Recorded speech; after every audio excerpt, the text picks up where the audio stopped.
How to blur the background of an image in Photoshop. Let's get into it. Come over to the Layers panel, select your layer and press Command or Control J on your keyboard to duplicate.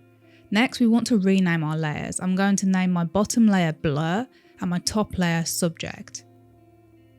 Next, select your subject layer and then choose Remove Background. This is going to allow us to work on our background separately. However, if it hasn't done a great job right now, don't worry, we can come back to this later. Next, come back into the Layers panel and select your Blur layer, and then hold Ctrl on your keyboard and click on the mask of the subject that we just created. This is going to select the subject. Now if we zoom in, we can see it's right at the subject's edge. We need to expand this, so we can come up to Select, choose Modify and then choose Expand.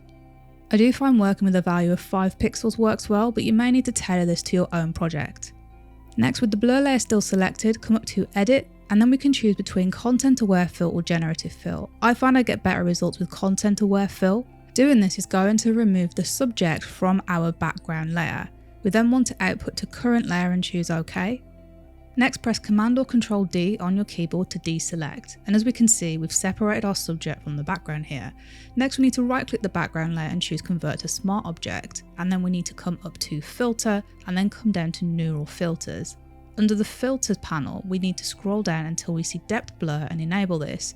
Then you'll see that this adds quite a natural camera blur to your image.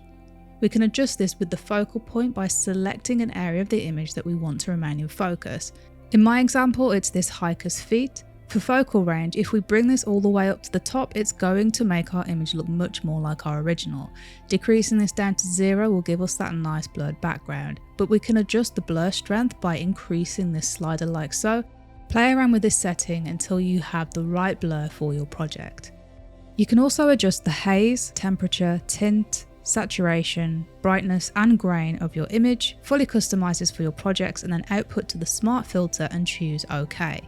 Now we are complete for blur in the background, however if you found that the mask of your subject wasn't perfect, you can zoom in and click on your mask, set your foreground to white and background to black and then use your brush and eraser tools to either remove or paint in any areas that it didn't quite do it right. I do also have a more specific background removal tutorial here if you need help with that, but that's all there is to it.